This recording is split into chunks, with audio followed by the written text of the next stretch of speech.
ओम शांति।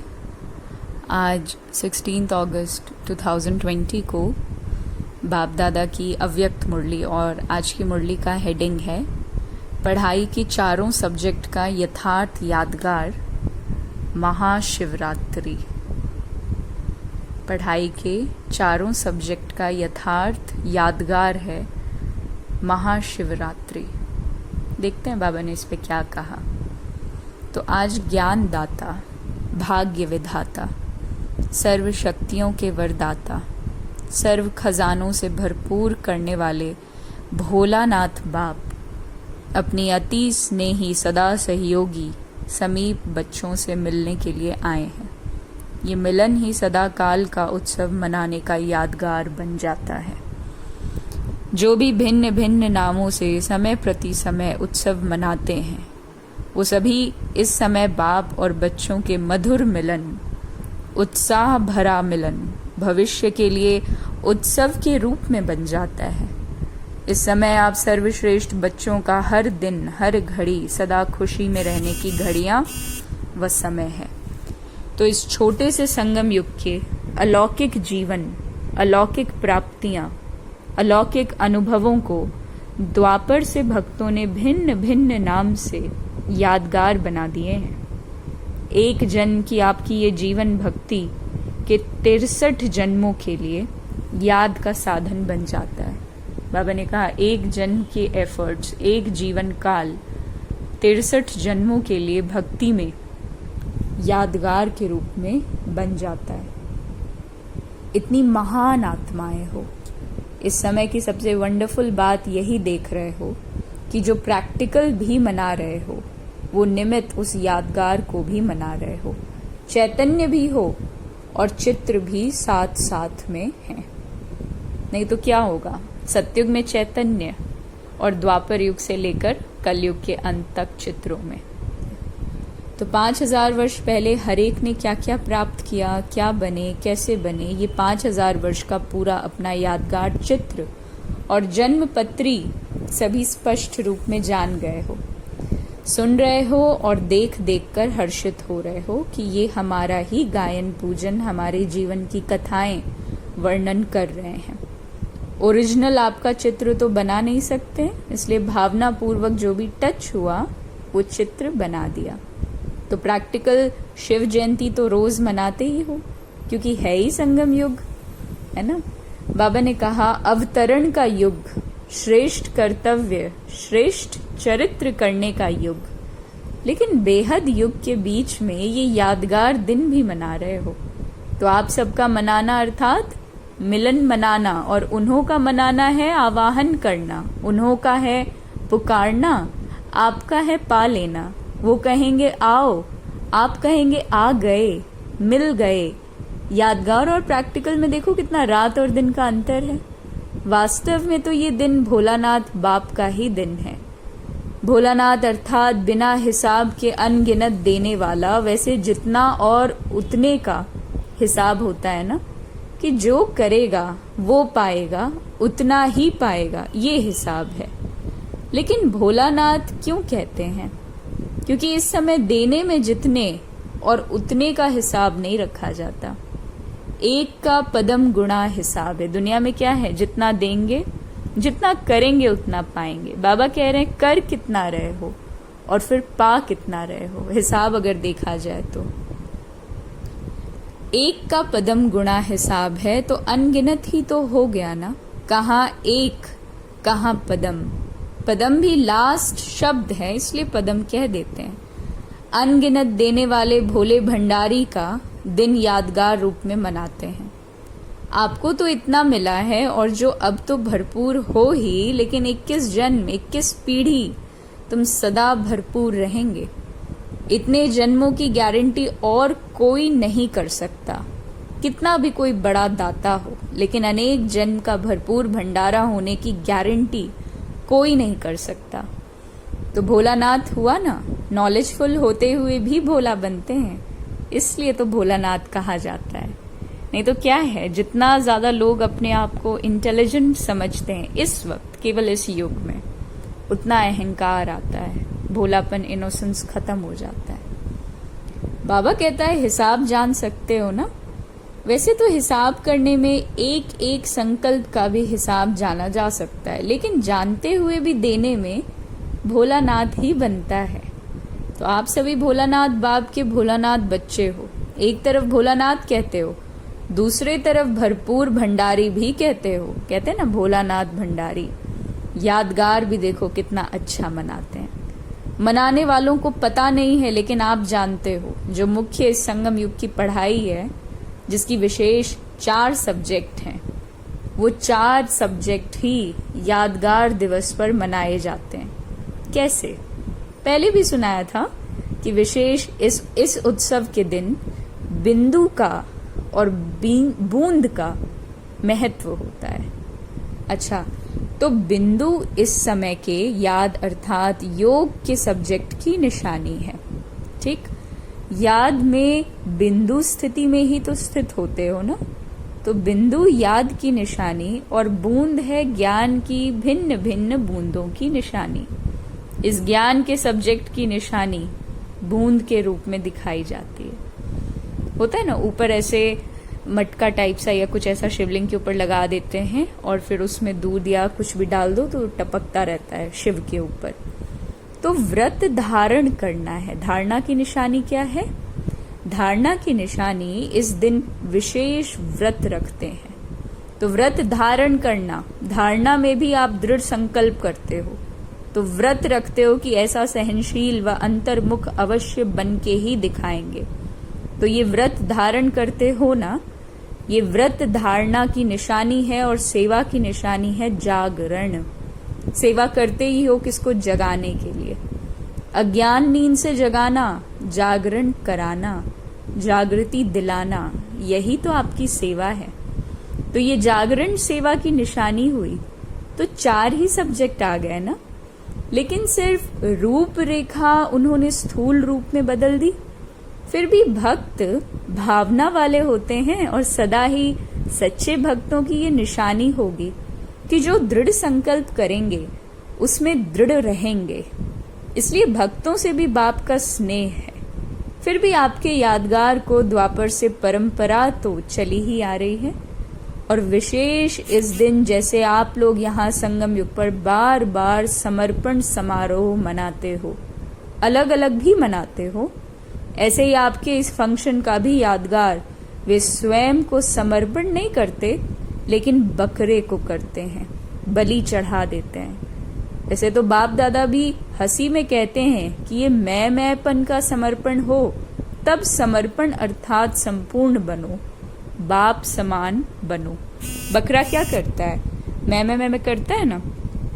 तो उसी बात का यादगार उन्होंने बकरे का बलि रूप में चढ़ा दिया है। कितनी विचित्र बात है।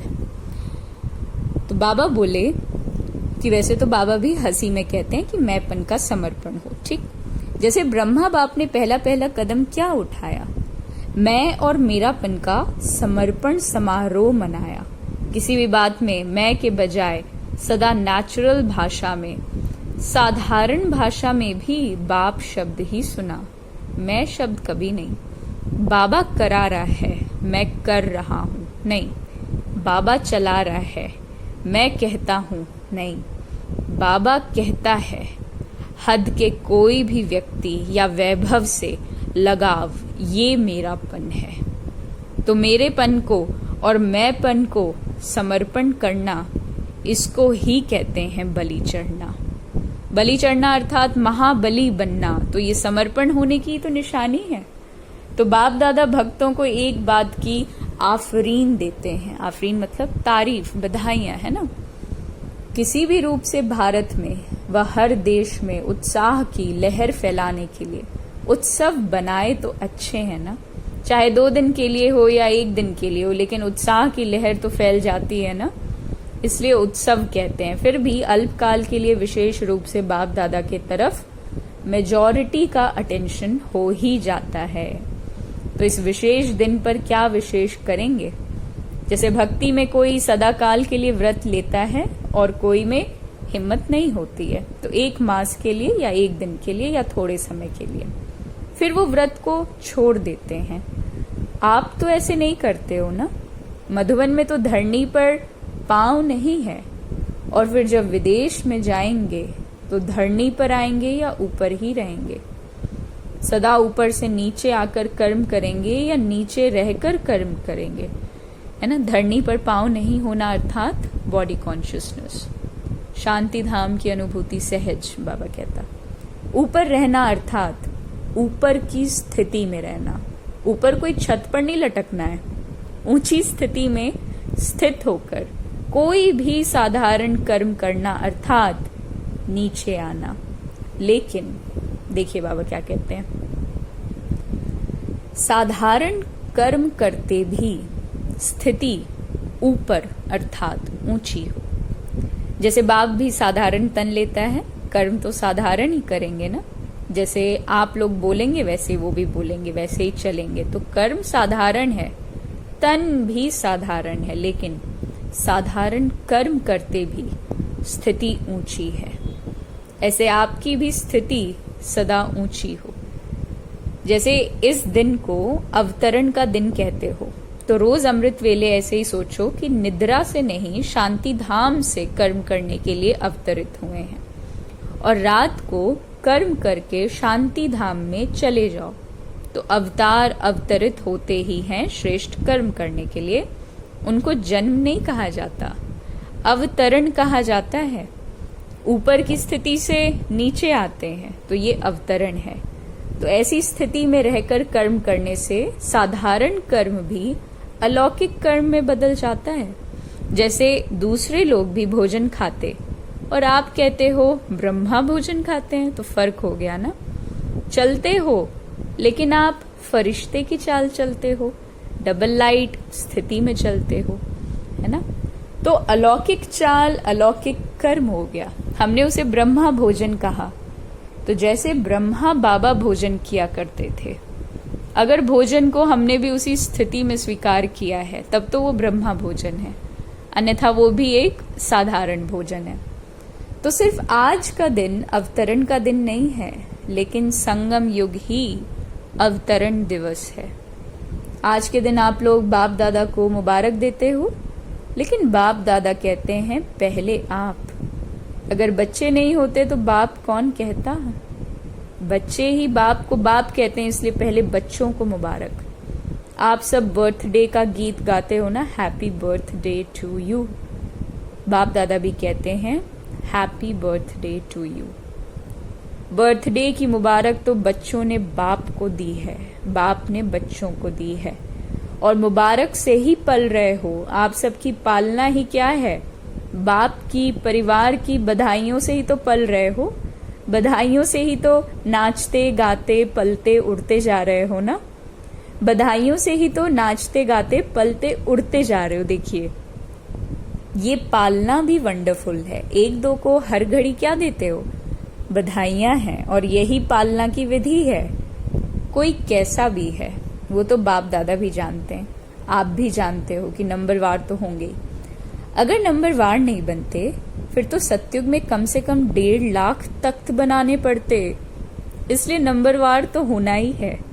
तो नंबरवार तो देखो होना है, लेकिन कभी कोई को अगर आप समझते हो कि ये रॉन्ग है, ये अच्छा काम नहीं कर रहा, तो रॉन्ग को राइट करने की विधि या यथार्थ कर्म नहीं करने वाले को यथार्थ कर्म सिखाने की विधि, कभी भी उसको सीधा नहीं कहना कि तुम रॉन्ग हो। ये कहने से वो कभी नहीं बदलेगा। जैसे आग बुझाने के लिए आग नहीं जलाई जाती, उसको ठंडा पानी डाला जाता है। इसलिए कभी भी उसको पहले ही कहा कि तुम रॉन्ग हो, तुम रॉन्ग हो, वो और ही दिल शिकस्त हो जाएगा। पहले उसको अच्छा अच्छा कह करके थमाओ तो सही, पहले पानी तो डालो, फिर उसको सुनाओ कि आग क्यों लगी।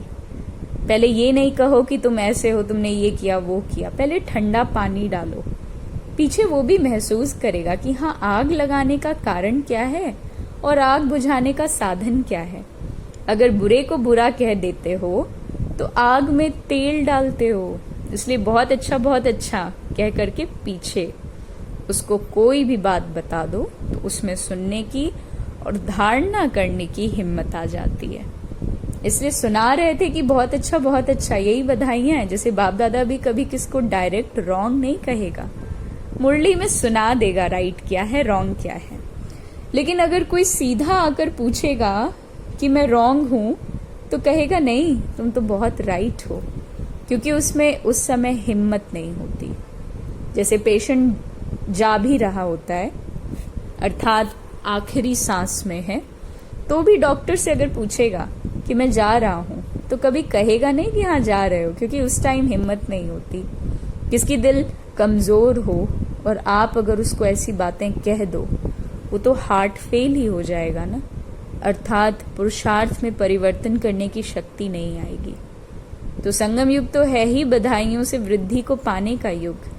ये बधाइयां ही श्रेष्ठ पालना है। इसलिए आपके इस बधाइयों की पालना का यादगार, जब भी कोई देवी देवता का दिन मनाते हैं तो उसको बड़ा दिन कहा जाता है। दीपमाला होगी, शिवरात्रि होगी, तो कहेंगे आज बड़ा दिन है। जो भी उत्सव होंगे उसको बड़ा दिन कहेंगे, क्योंकि आपकी बड़ी दिल है। तो उन्होंने बड़ा दिन कह दिया, तो एक दो को बधाइयां देना ये बड़ी दिल है, समझा? ऐसे नहीं कि रॉन्ग को रॉन्ग समझाएंगे, नहीं, लेकिन थोड़ा धैर्य रखो। इशारा तो देना पड़ेगा, लेकिन टाइम तो देखो ना, वो मर रहा है और उसको कहो मर जाओ, टाइम तो देखो, उसकी हिम्मत तो देखो। बहुत अच्छा कहने से हिम्मत आएगी, लेकिन दिल से कहना। ऐसे नहीं कि बाहर से कहो तो वो समझे कि मेरे को ऐसे ही कह रहे हैं। बहुत सही, इसी एक लाइन का इंतजार था कि बनावटी कोई भी बात बोलने से कभी किसी के दिल पे लग नहीं सकता। वो बात सच में राइट कब फील होगी, जब हमें ड्रामा की एक्यूरेसी की स्मृति रहेगी। तभी बाबा ने ये बातें समझाने से पहले ये बता दिया कि वहां पर 1.5 लाख सत्ता थोड़ी बना सकते हैं, 1.5 लाख गद्दियों को थोड़ी सत्युग में रख सकते हैं। अर्थात किसी का किया हुआ कोई अकर्तव्य कार्य भी ड्रामा के अकॉर्डिंग एक्यूरेट है। जो किया ठीक किया, सही किया, एक्यूरेट किया।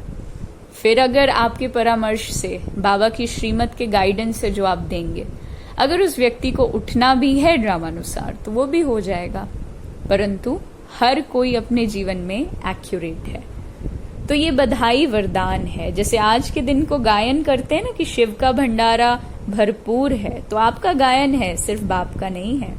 सदा भंडारा भरपूर हो, दाता के बच्चे दाता बन जाओ। सुनाया था ना, भक्त है लेवता, आप हो देने वाले देवता। तो दाता मना देने वाला। किसी को भी कुछ थोड़ा भी देकर फिर आप उनसे कुछ ले लो तो उसको फील नहीं होगा, फिर कुछ भी उसको मना सकते हो, है ना। लेकिन पहले उसको दो, हिम्मत दो, उमंग दिलाओ, खुशी दिलाओ, फिर उससे कुछ भी बात मनाना चाहो तो मना सकते हो। रोज उत्सव मनाते रहो, रोज बाप से मिलन मनाना, यही उत्सव मनाना है, तो रोज उत्सव है। अच्छा, चारों ओर के बच्चों को संगम युग के हर दिन के अवतरण दिवस की अविनाशी मुबारक हो। सदा बाप समान दाता और वरदाता बन हर आत्मा को भरपूर करने वाले मास्टर भोलानाथ बच्चों को सदा याद में रहे, हर कर्म को यादगार बनाने वाले बच्चों को सदा स्व उन्नति और सेवा की उन्नति में उमंग उत्साह से आगे बढ़ने वाले श्रेष्ठ बच्चों को विशेष आज के यादगार दिवस शिव जयंती, सुब्राह्मण जयंती, हीरे तुल्य जयंती, सदा सर्व को सुखी बनाने की, संपन्न बनाने की जयंती की मुबारक और याद प्यार और नमस्ते। वरदान। उससे पूर्व हम रूहानी बच्चों की रूहानी बाप दादा को याद प्यार, गुड मॉर्निंग और नमस्ते नमस्ते। वरदान है मास्टर रचयिता भव। हर शक्ति को ऑर्डर प्रमाण चलाने वाले मास्टर रचयिता भव। कर्म शुरू करने के पहले जैसा कर्म वैसी शक्ति का आवाहन करो, मालिक बनकर ऑर्डर करो, क्योंकि ये सर्व शक्तियां आपकी भुजा समान है। आपकी भुजाएं आपके ऑर्डर के बिना कुछ नहीं कर सकती। ऑर्डर करो, सहन शक्ति कार्य सफल करो, तो देखो सफलता हुई पड़ी है। लेकिन ऑर्डर करने के बजाय डरते हो, कर सकेंगे व नहीं, इस प्रकार का डर है तो ऑर्डर नहीं चल सकता।